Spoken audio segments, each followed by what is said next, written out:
So we're happy that they were able to get that. So So this today we are having Betty Villafuerte speak to us. All of us are very familiar with her. Dr. Villafuerte obtained her medical degree from the University of the Philippines, came to the United States and did her internal medicine residency at Buffalo, New York, and trained in endocrinology at Emory University in Atlanta.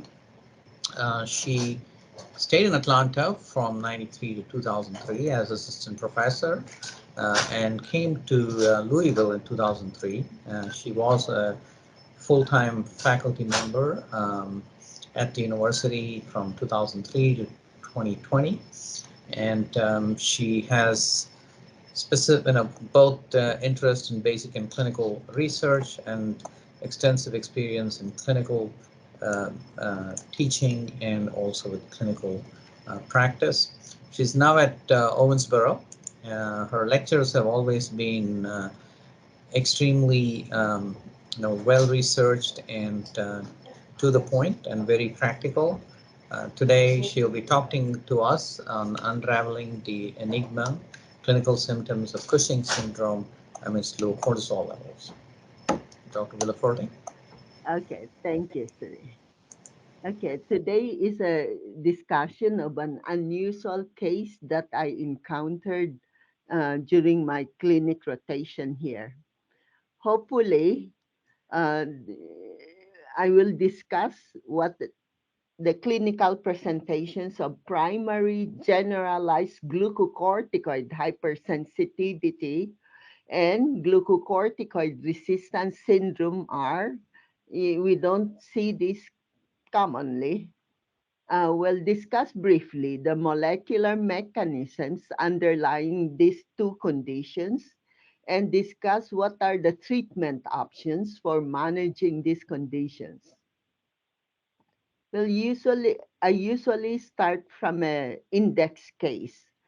This I was referred a 34-year-old female who was referred for abnormal lab tests in October 2022. So it's been a year. She said that she has symptoms of fatigue for the past 3 to 5 years and has irregular menstrual cycles for 3 years. She's never amenorrheic, but her menstrual interval changed from 14 days to 41 days. So she has oligomenorrhea. She had several episodes of tachycardia that required ER visit, and this has been going on since 2012. She was tried on metoprolol, carvedilol, and cardicem, which seems not to work until she was placed on atenolol, and her hypertension was still not uncontrolled, and Benicar was added a year ago. She said she has gained 70 pounds since 2019, but when I look at the chart, uh, her documented weight gain is 56 pounds in 3 years. She also started developing stretch marks in her abdomen and elsewhere in her body in the past 5 to 6 months and has frequent headache. She has hirsutism and has to shave regularly, usually every day. She also had recurrent hypokalemia even without diuretic treatment, but on record, her serum potassium was between 3.5 to 3.6. The lab tests from the primary care showed random serum cortisol of 0.49 microgram per deciliter, DHEAS of 1 microgram per deciliter. Total testosterone was 3 nanogram. Again, everything was very low except for her sex hormone binding globulin, which was surprisingly normal. Her gonadotropins were normal. Estradiol was low. Progesterone was low, which presumably she was in the follicular phase of her menstrual cycle. On physical examination, Her blood pressure was slightly elevated, her BMI was high, and she had Cushingoid phenotype. She had a rounded face, buffalo hump, terminal hair in the sideburn and upper lip. She had abdominal obesity. She also has the typical wide purple colored striae in her abdomen. It's also present in her thigh, axilla, flank, and breast. This is how she looks. She's a little Cushingoid on her face. She had a little buffalo hump and has hirsutism. But the most impressive things is her abdominal striae all over her body. This is her abdominal obesity. She had striae up to her thigh area, if you can see it. Even her axilla and her flank show all these wide purple colored striae. So the first thing we did was to repeat the lab, of course. This is a random cortisol at 10 a.m. It was 0.91 microgram per deciliter. ACTH was undetectable. All her androgen, androstenedione, and DHEAS was also very low. Again, the gonadotropin, prolactin, estradiol was surprisingly normal. Because of her appearance, I already ordered 1 milligram overnight dexamethasone suppression test, which showed AM cortisol of 0.45 microgram per deciliter. We also ordered 24-hour urine-free cortisol, which was also very low. And then the next week, we asked for an 8 a.m. cortisol, which was 0.53, and ACTH was less than 1.5 at 8 a.m.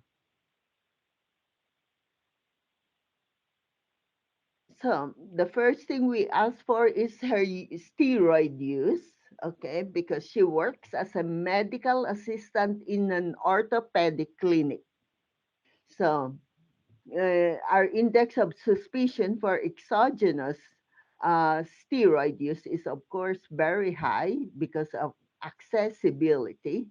And she gave us her record showing that she had fluticasone nasal spray for pollen allergy for 2 months in 2022. She was treated with steroid pack for sinus infection just one time. She also received 40 milligram of Kenalog into her right shoulder in July of 2020 and another Kenalog injection to the left shoulder in August 2021. So we're looking at about a year ago before she came to us with Cushingoid feature.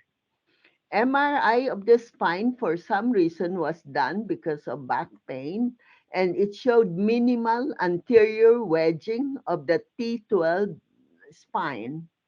Her bone DEXA scan was reported in T score. I cannot find the C score, even though she's just 34 years old. And it showed osteopenia essentially, but it's again, it's T score. So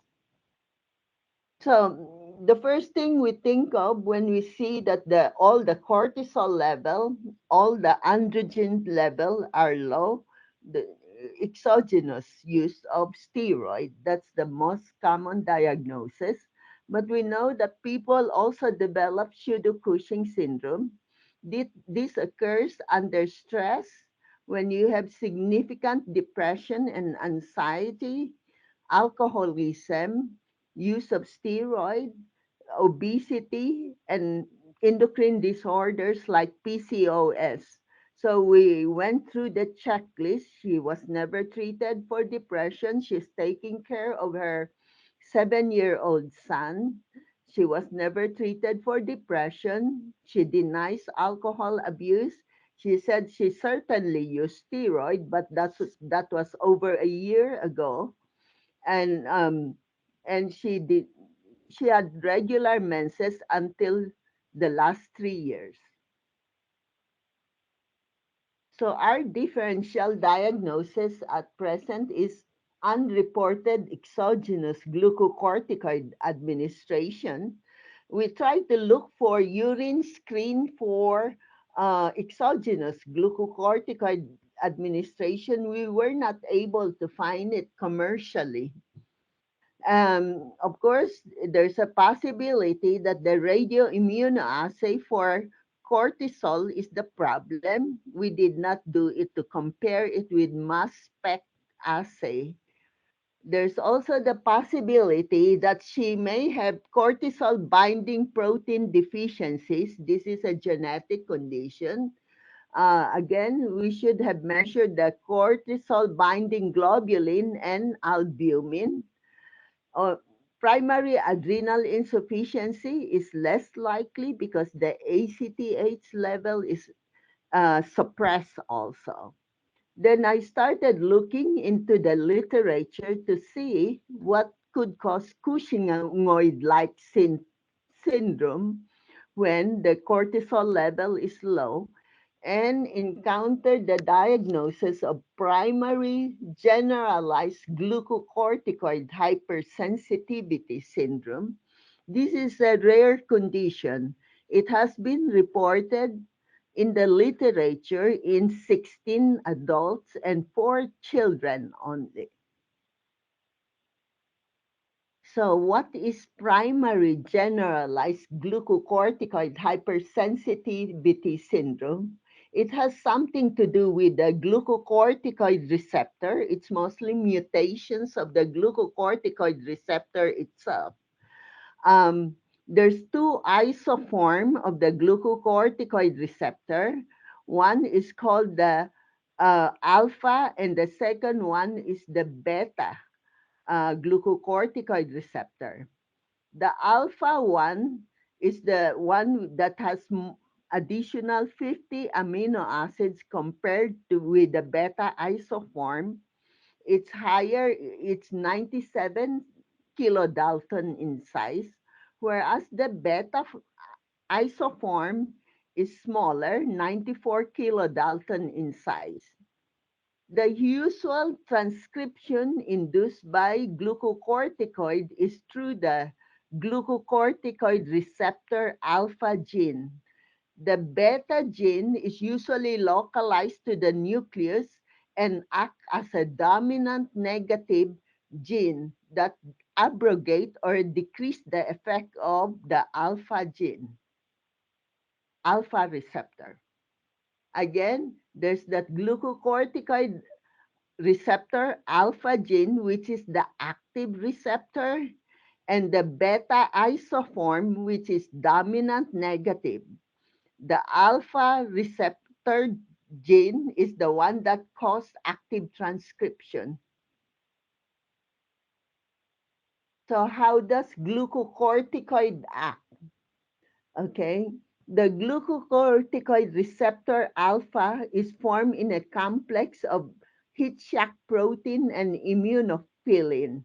There's a clump here in the cytoplasm.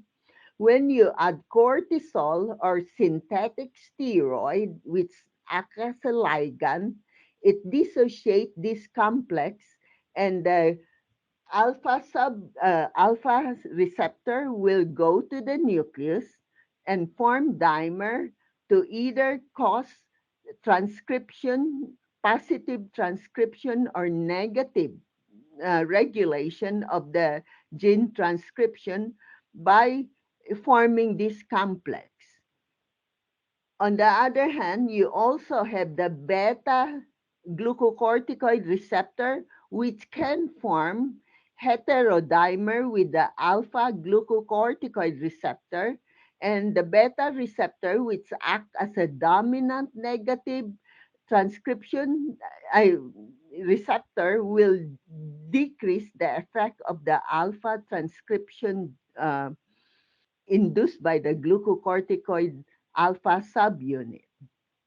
This is the genomic action of glucocorticoid receptor. Another action of glucocorticoid receptor is to go to the mitochondria and cause apoptosis. This is how most of the hematologic malignancies are being treated. You use steroid in a lot of the protocol of hematologic malignancy, and you use that mechanism. The steroid go to the mitochondria and cause apoptosis of the cell. Another non-genomic action of the glucocorticoid receptor is through signaling pathway. This is how ACTH is suppressed immediately once you give glucocorticoid to a person. It does not have to go through gene transcription before the ACTH will be suppressed. All you need is to give one dose of dexamethasone and you will be able to suppress the ACTH within a few hours. So these are the genomic, non-genomic, and mitochondrial action of glucocorticoid. So it turns out that the response of a person with illness to steroid varies. The response is actually a continuous or a continuum rather than a positive or negative response that we're used to thinking about how steroid act. Um, in terms of the sensitivity to glucocorticoid in the population, it has been shown in congenital adrenal hyperplasia, patients with rheumatoid arthritis or nephrotic syndrome, that some patients respond better because they're sensitive to glucocorticoid and some patients do not respond as well. And we also know that there are factors that affect the not only the isoform of glucocorticoid receptor that's activated, but the co-activators and co-repressors will also regulate the action of the response to steroid. We also have to consider the metabolic clearance rate and the balance between the 11 beta hydroxysteroid dehydrogenase 1 and 11 beta hydroxysteroid dehydrogenase 2. One will deactivate the cortisol and one will activate the cortisol. o- Corticosteroid binding protein concentration and the activation downstream of the NF kappa B also will determine the differs from person to person. Some people are more sensitive to the anti-inflammatory effect of glucocorticoid, whereas some people do not respond to the anti-inflammatory effect of glucocorticoid. Therefore, the response in the general population, the response to steroid differs in terms of sensitivity. So what is primary generalized glucocorticoid hypersensitivity syndrome?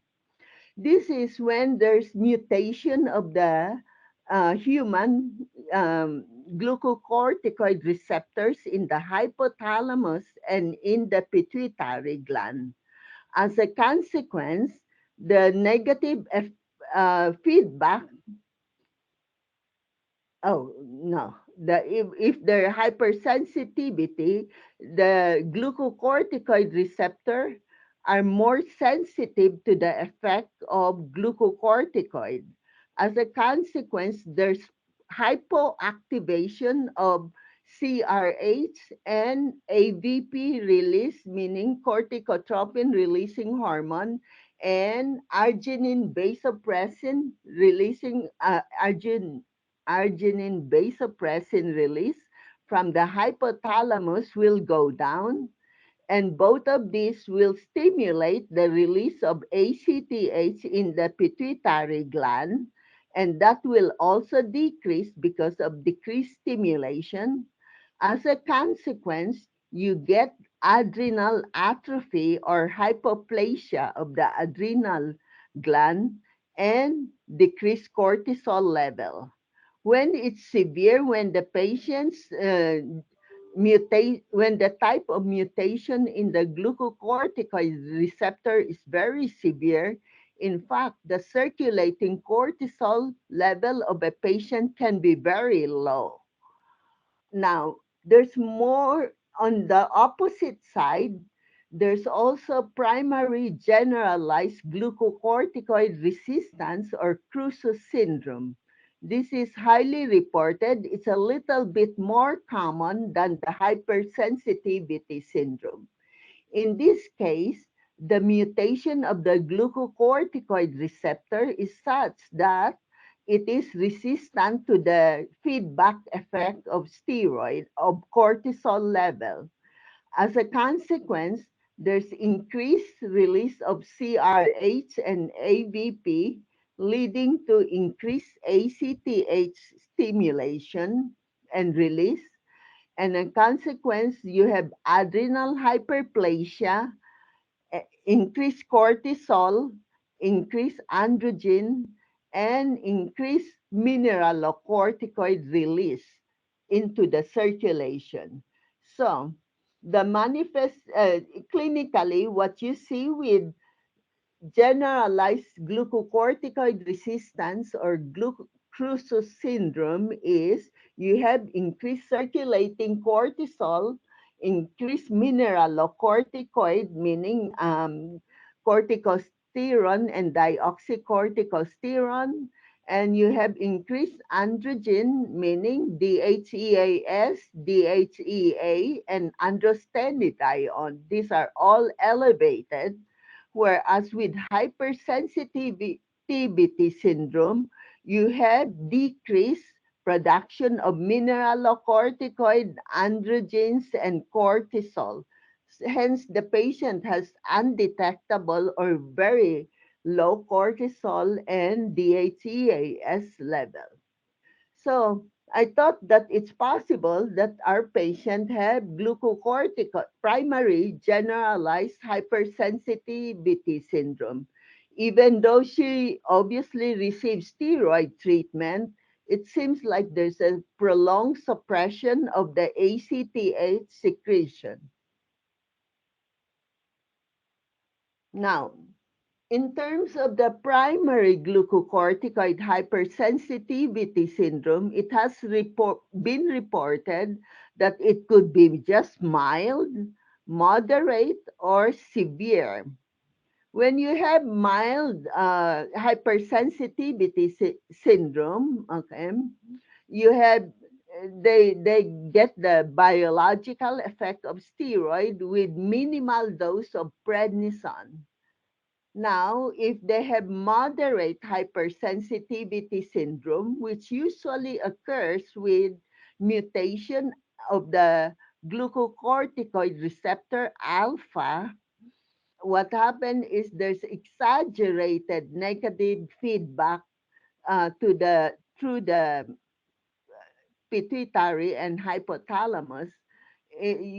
This is usually seen with using dexamethasone at 0.025 milligram, not 0.25.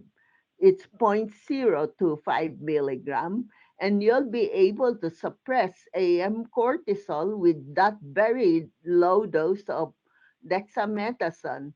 And it usually represent again activating mutation of the glucocorticoid alpha.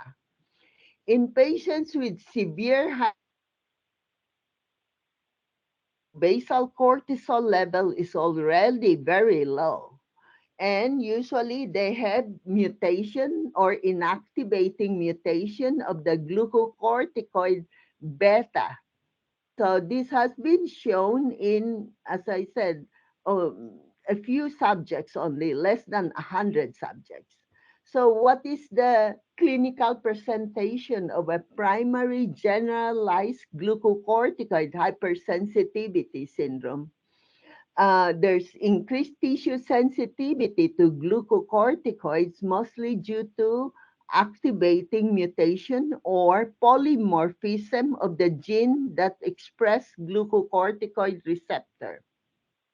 Usually, if you do not provoke it with steroid treatment, they just have metabolic syndrome with low concentration of serum cortisol because of the suppressed HPA axis. Now, um, even though they have very low circulating cortisol, if you do the test, cortisol stimulation test or dexamethasone suppression test, it seems that they are suppressible and you can stimulate some of the cortisol production by giving ACTH. However, when you give very, very low dose dexamethasone, again 0.025 milligram of, dexamethasone, your AM cortisol suppression is very exaggerated. And usually they develop Cushingoid features if you give them steroid.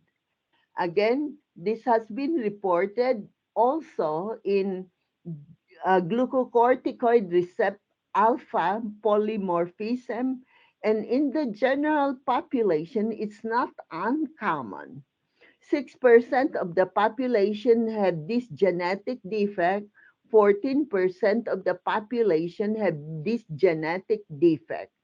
There are certain point mutations that can lead to tissue selective glucocorticoid hypersensitivity syndrome, and there's also different type of mutation that can lead to systemic glucocorticoid hypersensitivity syndrome. Furthermore, there are reports that it can be a transient phenomenon in people develop who have bacterial or virus infection.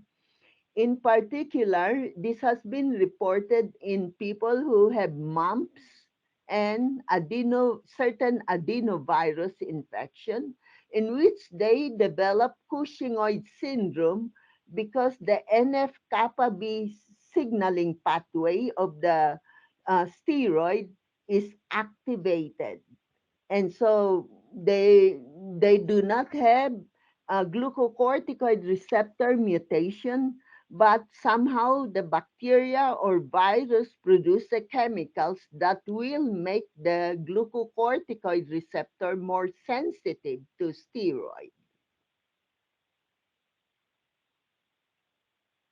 Again, the frequency of glucocorticoid receptor beta variant has been reported in 3,000 over 3,000 patients.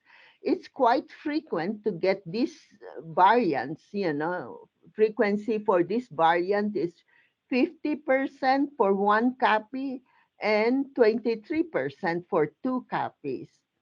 For this another variant, the frequency is 18.7% for one copy and 1.66% for two copies.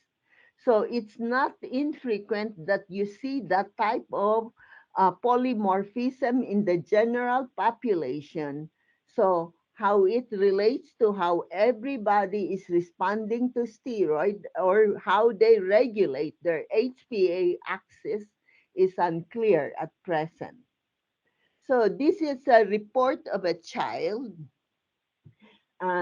who's these are the his picture, as he grow older, at 8 days old, this is how he looks, okay? At 2 months old, this is how he looks. And then he developed skin rash, diaper rash at 4 months old, and he was given mometasone ointment for his diaper rash. And he started developing Cushingoid features.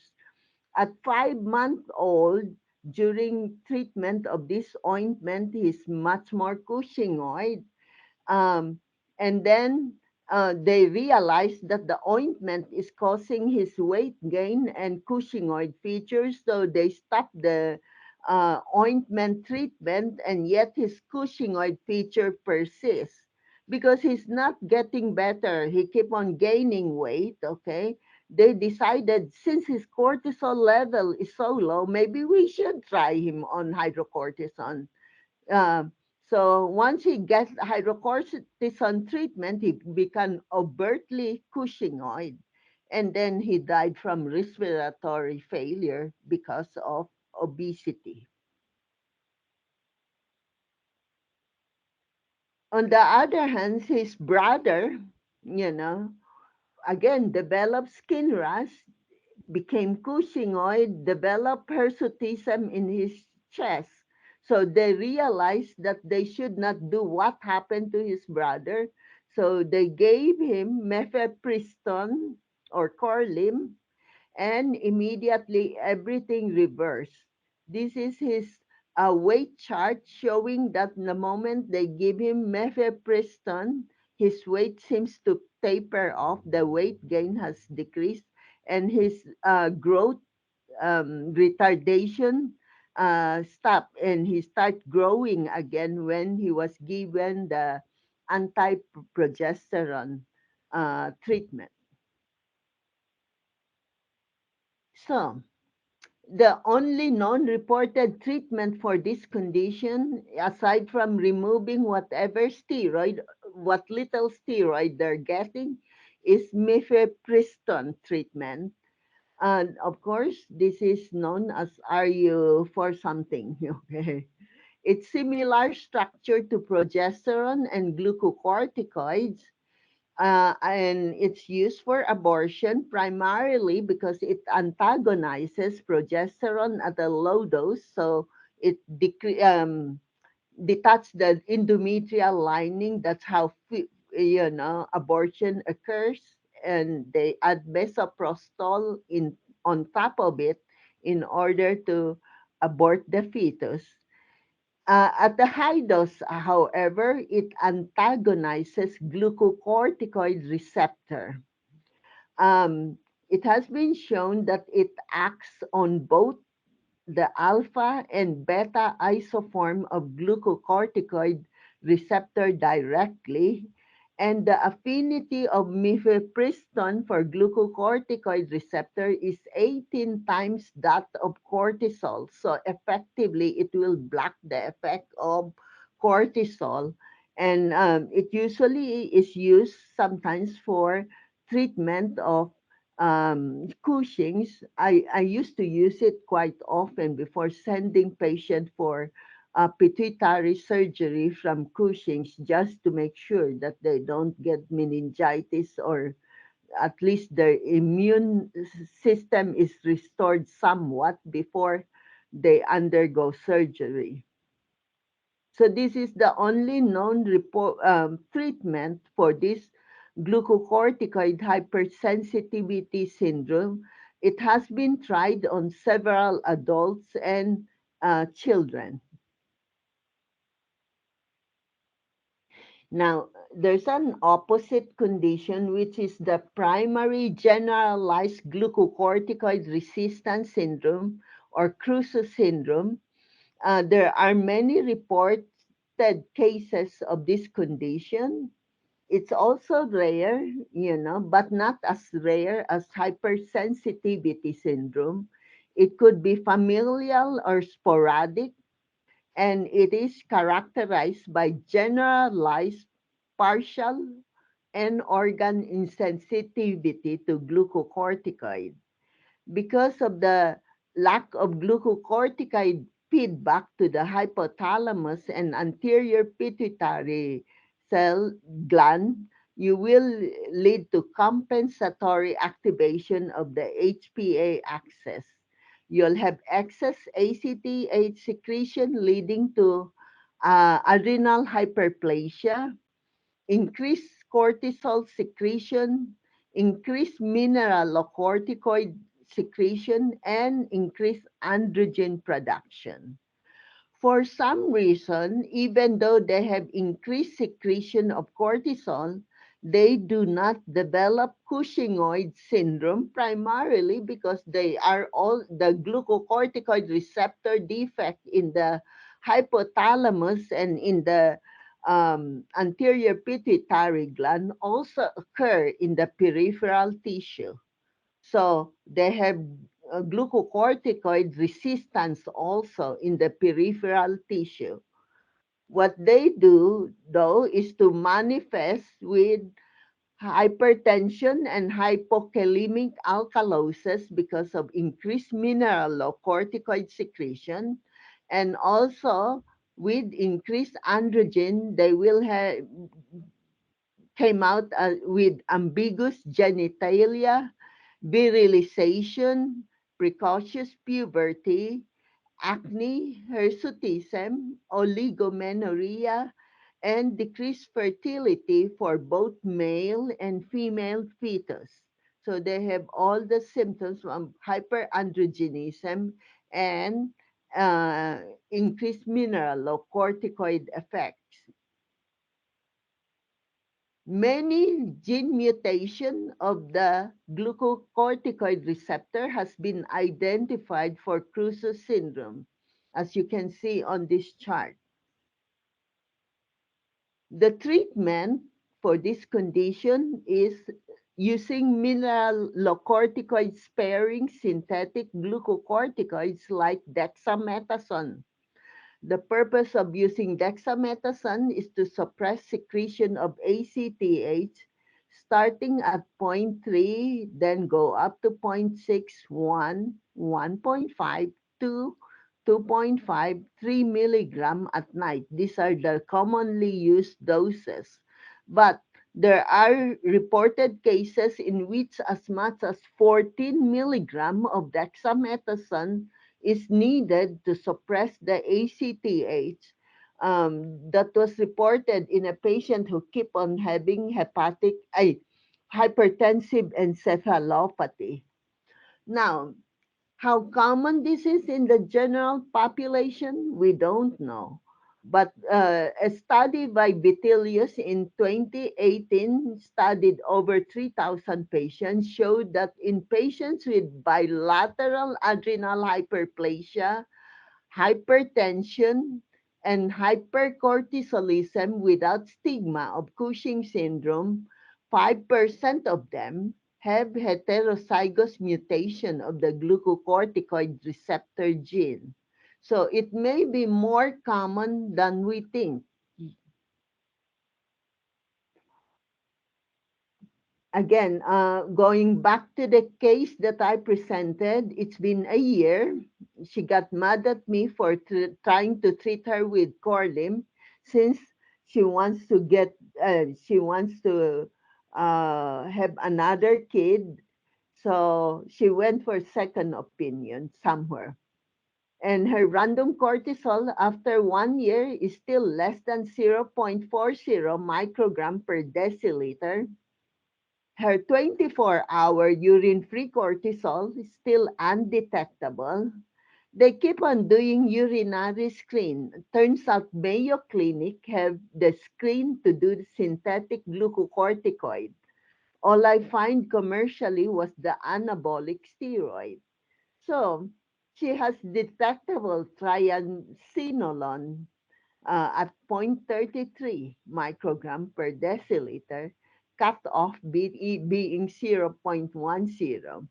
So it's potentially that she has been abusing the steroid all along.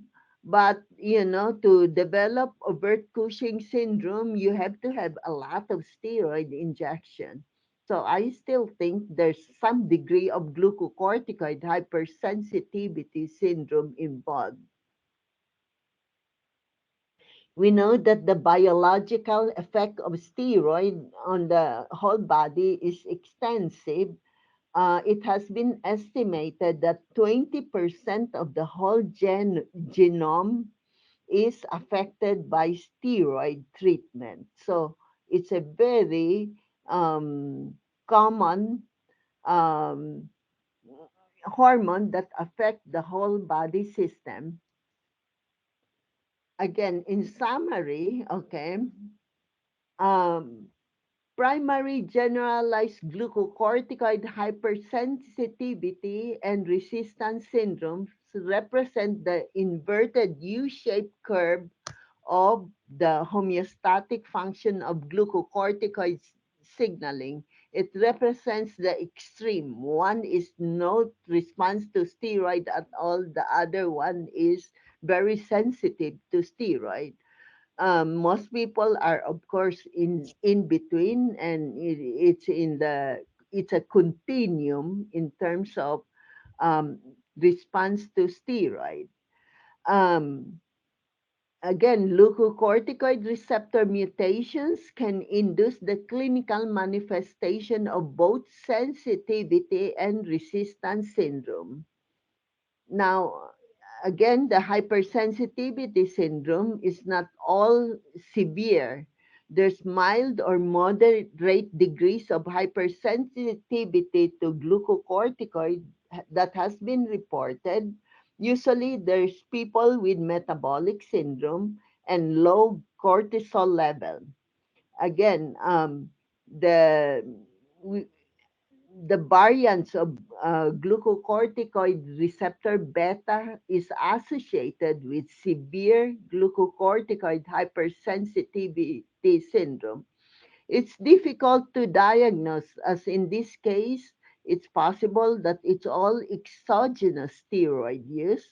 But in the face of persistently low plasma cortisol level with normal testing for primary and secondary adrenal insufficiency, you have to suspect glucocorticoid hypersensitivity syndrome. And to prove it, you use ultra low dose of dexamethasone to suppress their cortisol and see if they can suppress with zero point 0.0 to 5 milligram of dexamethasone. And sometimes genetic testing may be required to make the diagnosis. Again, the pathophysiology is one is hypoactivation of the uh, hypothalamic pituitary axis, adrenal axis, and the other one with resistance, you have hyperactivation of the hypothalamic pituitary adrenal axis. And that ends my talk because there's really not much to talk about. There's only about less than 10 papers on this condition at present. So, any question? Okay, now, how do I figure how to look at anybody's question? And So I can read it to you if you need it. There is no question yet in the chat box. You will see it. Mhm. Um, so one of the questions that I have is, so the hirsutism and all these, how did those occur? So, of course, they go through androgen receptor and mineralocorticoid receptor. So you have only specific resistance to glucocorticoid receptor action in the periphery. It does not cross over to the mineralocorticoid receptor and the androgen receptor. So you still have with No, but those. your patient had hypersensitivity to cortisol, Yes, but and had also had low yes. levels of adrenal androgens, correct? Uh-huh. Mhm. But Okay, and she has Cushingoid looking syndrome, uh-huh. and it means that even though the androgens are low, he somehow, she's getting all the features of Cushing syndrome. Betty, let me ask you, hi, nice to see you. Hi, And that was hi, very Dr. Winter. thoughtful and provocative. But Yeah. if the mutation were the major cause of her problem, why didn't it start much earlier in her life? And why doesn't she have severe osteoporosis, just like, congenital Cushing syndrome or earlier pediatric Cushing syndrome presents with that? Yeah, a lot of people have hypersensitivity syndromes and do not have clinical manifestation aside from metabolic syndrome. It's when you give them steroid that the cascade of all the symptoms show up. So there's many reported cases in which the growth is normal, everything is normal until they receive steroid. Look at the little boy from China. he was completely normal until he got the steroid cream for diaper rash. And then he started developing all the Cushingoid syndrome. And then when they stop it, it keeps on going on. Somehow you need that steroid treatment as a provocative event to precipitate all the symptoms of hypersensitivity syndrome. Even with the transient one, there are many cases that has been reported to last for 8 months only or something like that. Somehow, the confirmation of the glucocorticoid receptor mutation seems not to be, provoked unless you give something, unless Okay. you get infection, then they will get that Cushingoid syndrome, you know. So, Okay. Dr. Villafuerte, thank you very Yes, much for the talk, Swapna here. I might have missed this, I'm not sure, but in your patient, when you gave the dexamethasone for regular dexamethasone suppression testing, did you notice that she had significant worsening, just like the baby's case, because of the big load of it's just steroids? one dose, so I did not observe it much. In fact, the stria that she had waxes and wane, which is kind of strange. Sometimes only saw her 3 or 4 times. Sometimes it's very deep purple, sometimes it's light pink. I just keep on scratching my head and telling her, I don't know. All I know is let's put you on ketoconazole. Once Corlim is approved, we'll start you on the mifepristone. So we eventually started her on Corlim, and then she read all its role in abortion and refused to take it anymore. So she Wow. went to UK for second opinion. And what did they say? They said, possible, but most likely it's exogenous. She's just not telling us the truth. Right. And there's reason to believe that her triamcinolone screen should not be positive after 1 year of intra-articular injection. And as I said, she worked in an orthopedic clinic. Yeah, Okay. so it could be just exogenous. It just she's hypersensitive to the steroid, and then she had overt Cushing manifestation. Okay. It's Thank you. interesting. I keep on scratching my head. I said it's not possible. You must be giving yourself intra-articular triamcinolone every month. In 2 doses. It could That's be not. just a cream too. I mean, you can just have local dermal absorption as well. If it is indeed hypersensitivity, then even the dermal absorption would be enough, correct? Yeah, exactly. That's what happened to the two babies in China. It's just a diaper rash that provoked the whole Cushingoid syndrome, and because they were desperate, the growth chart the weight chart was terrible for that first boy, to the extent that he died from respiratory failure from obesity. Yeah, that's pretty sad. Well, thank you. Mhm. Oh, you're welcome. It's an unusual case, but you'd wonder whether in the general population, all these people, you get a lot of bilateral adrenal hyperplasia. I tell patients nothing wrong because I don't know what to do with them. But essentially, it may be more common. All this metabolic syndrome that we think, they're all overeating, you know. It may be, as I said, the polymorphism for glucocorticoid receptor mutation that has been identified on patients with hypersensitivity syndrome is quite common in the general population. Mhm. Yeah, Uh, thank you. Yeah. Dr. Mhm. Villafuerte, it's a Yes. great talk. So Um, I was wondering about the synthetic, you said the steroid screen. So can you make a couple of comments about, you mentioned something about what is available, what is not. And I know Dr. Winters also has done this a lot. So you said you were screening her and you were only able to do the anabolic steroid. Oh, no, Mhm, the final urine screen that was obtained at mhm, Mayo Clinic mhm, went through around 12 or 15 steroid that is used mhm. common in clinically.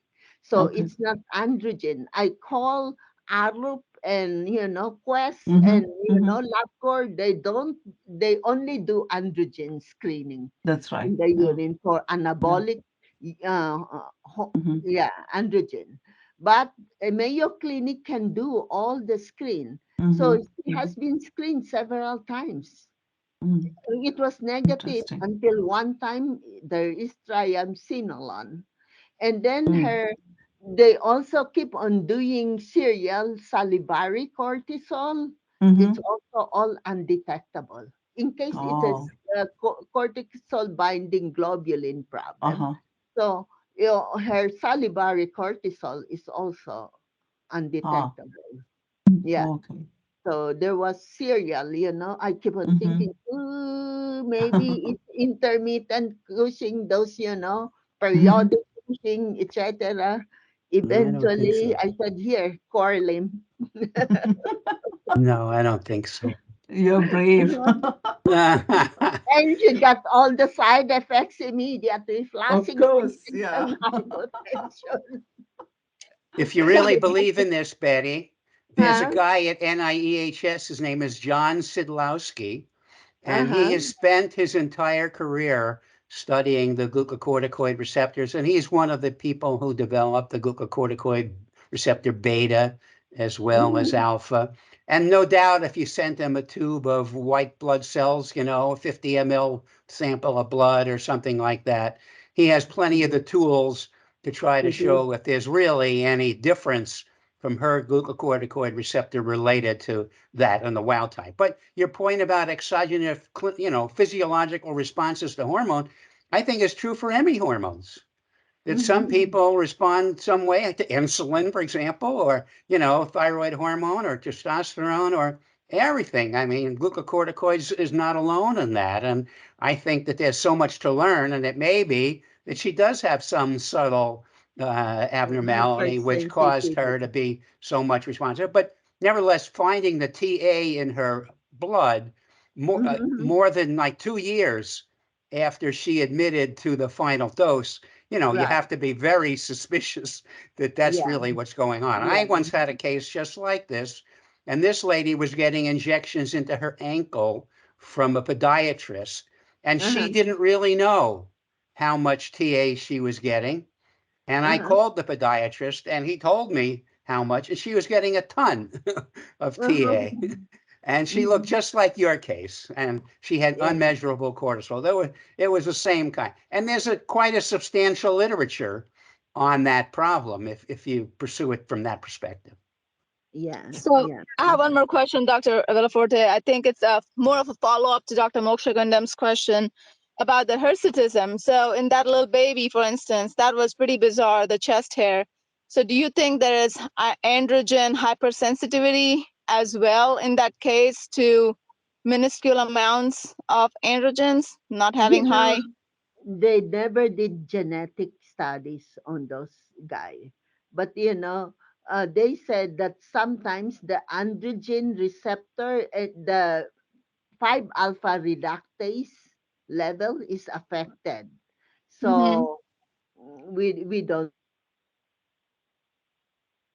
Okay.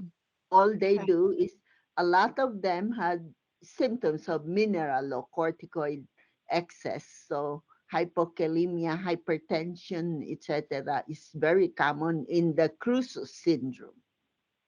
In Yeah. fact, it's much more common than hypersensitivity syndrome. Yeah. Mhm. I Okay. thought it's weird cases. I'm into weird cases here. It's like I have 10 hypophosphatasia already. I just thought, where the heck are they coming out from? I think they're everywhere. I have a odontogenic hypophosphatasia. He lacks this lateral incisors. Never been diagnosed until I asked him. So pretty Uh-huh. interesting. So is he getting treatment? No, it's isolated odontogenic hypophosphatasia. He's Okay. actually seeing me for Addison's, but this was a by the way because his alpha phos was always low. So I ended Uh-huh. up asking him and looking more intently at his upper lateral incisors, which his mother lacks as well. So Mhm. interesting. Yeah, yeah. I'm surprised that I have 10 hypophosphatasia case. Only two are undergoing extrinsic treatment though. Yeah, I don't think Yeah. most of them need much. I only have one out of maybe four or so that need any kind of therapy. Yeah. Okay. Thank you. Since there's no more question, I Thank you hope very much. Very we learned interesting. Thank you, something. Dr. Villafuerte. Great talk. Thanks. Okay. Thank you. Bye.